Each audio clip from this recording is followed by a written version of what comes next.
Professeur Didier Raoult, vous avez diagnostiqué un grand nombre de cas ces dernières semaines à Marseille. Avez-vous constaté des évolutions concernant le génome du virus qui circule actuellement? Donc globalement, le virus qui circule actuellement a un certain nombre de spécificités. Pour l'instant, la mortalité qu'on observe est plus basse que ce qu'on avait observé pour la première partie, puisque dans la première partie, on avait une mortalité qui était de 2,1% chez les patients hospitalisés à la PHM, et que là, on a 0,5%. Peut-être que les choses évolueront, mais pour l'instant, on a l'impression qu'on est un peu dans la dynamique actuelle. Vous voyez, sur ces données, encore une fois, toutes ces données, je sais que les gens pensent qu'on peut raconter des histoires. On ne peut pas raconter d'histoires quand on parle de chiffres qu'on est obligé de rapporter à l'ARS, ou que l'assistance publique est obligée de raconter à l'ARS. On ne peut pas inventer les chiffres. Les chiffres sont terribles, ils existent, c'est la seule chose qui m'intéresse. Ici, vous avez ce chiffrage, qui est un chiffrage qui est fait par Santé publique France. Et donc, d'ailleurs, on a la chance d'avoir maintenant vraiment les données disponibles pour pouvoir travailler à regarder. Vous voyez la mortalité, peut-être qu'elle va... ça, c'était il y a 2 semaines. On verra peut-être qu'elle monte de manière très significative dans les jours à venir. C'est possible. Pour l'instant, ce qu'on a vu, si on regarde maintenant tout ce qui s'est passé depuis le début de l'année, alors j'ai pris Marseille et Paris parce que c'est 2 villes dans lesquelles la maladie a été épidémique. Vous voyez que la mortalité à Marseille, à côté de celle de l'année 2018 ou de l'année 2019, n'a pas été significative dans tout le courant de l'année. Donc il n'y a pas eu plus de morts à Marseille en 2020 pour l'instant qu'en 2018. Donc peut-être que c'est un drame qui s'est passé, mais ça ne s'est pas passé ici, ce drame. Alors c'est peut-être pas partout pareil. À Paris, il y a eu manifestement beaucoup plus de morts.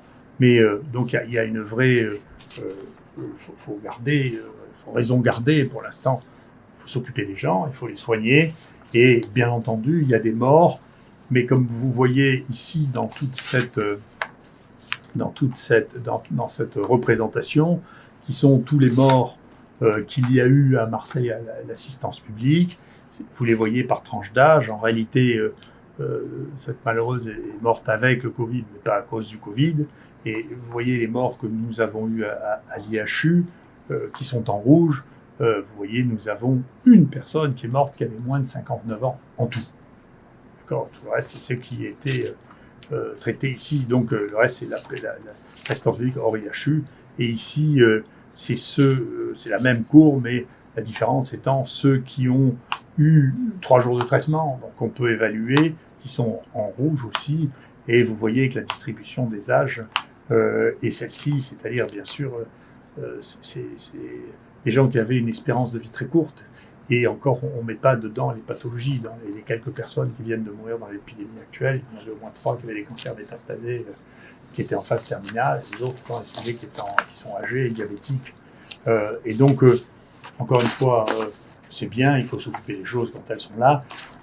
Moi, je me demande si on avait testé l'année dernière ou l'année d'avant la fréquence des rhinovirus dans les gens qui rentraient dans les réanimations, dans les gens qui sont morts alors qu'ils avaient des espérances si courtes, on n'aurait pas eu des taux encore plus élevés parce que le rhinovirus était associé, je crois, à 2% des mortalités l'année dernière. Hein. Donc, ça ne veut pas dire que c'est le rhinovirus qui les tue. Donc, je crois qu'il faut pas s'affoler comme d'habitude, il faut gérer les choses, soigner les malades et s'en occuper. Et nous, c'est ce que nous faisons. Sur les séquences du virus, c'est très intéressant. Les séquences que nous avons qui circulent actuellement sont pratiquement que des séquences. Il y a 7 nouveaux virus avec des mutations différentes. Aucun de ces virus ne circulait avant mai. De ces 7 virus, il n'y a que 2 séquences qui ont été décrites une fois dans le monde, donc ils sont vraiment complètement nouveaux. Le premier est arrivé en bateau, c'est ce qu'on appelle le Marseille 1. Il a donné une épidémie qui a dû toucher à peu près 80 personnes et puis il a disparu. Et ces virus ont quelque chose en commun, ils ont des mutations que l'on voit dans les génomes qui se dégradent. C'est-à-dire, il y a une mutation d'une base que l'on voit quand les génomes ne sont plus réparés. Et donc, il y a une augmentation considérable de la variabilité du virus actuellement. Elle est beaucoup plus variable, 10 fois plus variable maintenant que ce que l'on avait dans tous les génomes que nous avions avant mai. Ce phénomène commençait à se voir fin mai, il y a une équipe qui est en train de le décrire, et donc il y a là quelque chose qui se passe qui est très intéressant et qui montre une évolution différente de ce virus qui mute plus, mais avec apparemment une dégradation qui explique peut-être, si les choses continuent comme ça, une sévérité différente d'un virus à l'autre.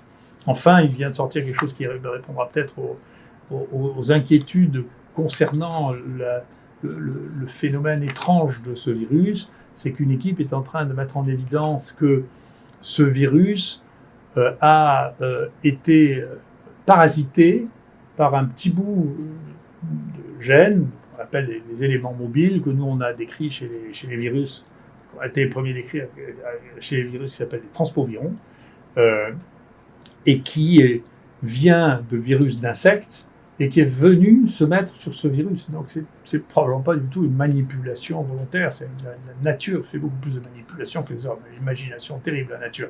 Et donc ce transfert latéral de gènes vers des tout petits virus comme ça est quelque chose qui n'était pas décrit clairement.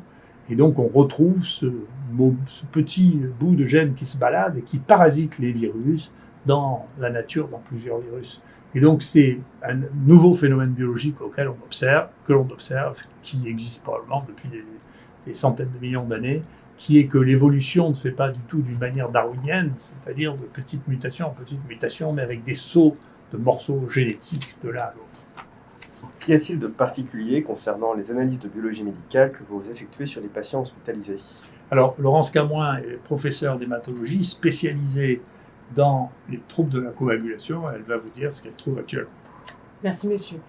Bien, ce virus est associé, on sait depuis le début, à des troubles de l'hémostase avec des modifications des paramètres de la coagulation et des manifestations cliniques sévères avec des embolies pulmonaires et des événements thrombotiques.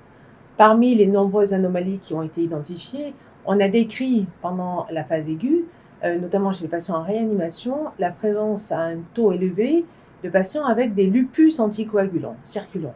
Ces anomalies exposent à un risque thrombotique et actuellement, on ignore le rôle de ces anomalies dans la survenue des complications thrombotiques. On a très récemment, on s'est intéressé aux patients qui ont développé un Covid durant la période estivale, du mois de juin au mois d'août, fin août, et on a décrit une prévalence de ces anomalies à la hauteur de 60% chez les patients hospitalisés, dans ce qui correspond à ce qui avait été précédemment décrit, et très intéressant, chez 25% des patients qui étaient gérés en ambulatoire, c'est-à-dire non hospitalisés. Donc le rôle actuel de ces anticorps reste encore à démontrer, mais c'est un point d'appel qui pourrait peut-être participer aux événements thrombotiques observés. Et qu'est-ce que cela change concernant le traitement des patients ?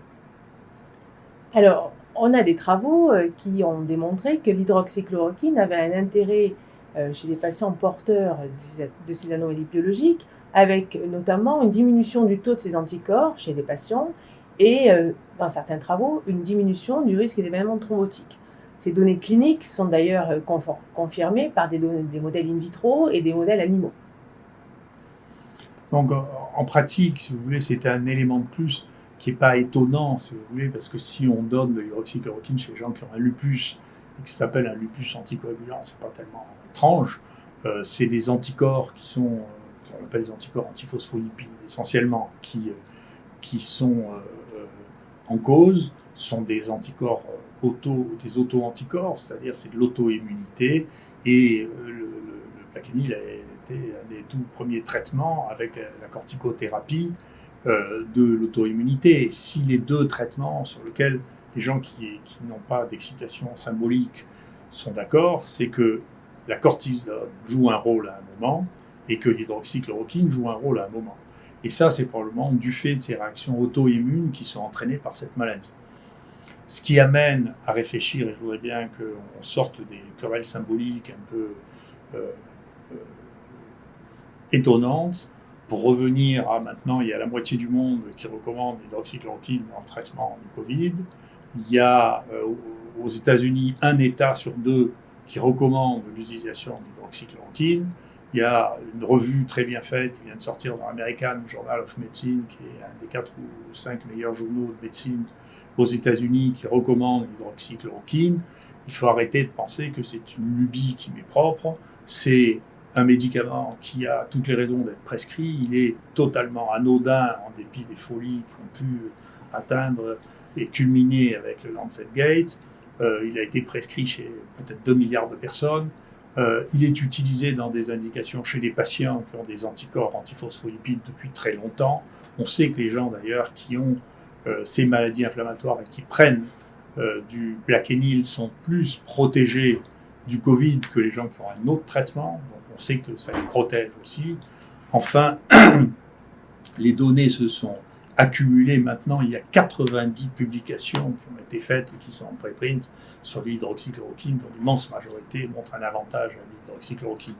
Donc il est temps de laisser aux médecins la responsabilité de faire ce qu'ils doivent. Et compte tenu de l'ensemble des données, il n'y a pas une personne unique ou un comité unique à Paris qui peut décider qu'il a raison contre la moitié du monde. Il faut laisser les médecins faire leur choix. C'est ce que je pense et ce que je continue à penser. Merci beaucoup.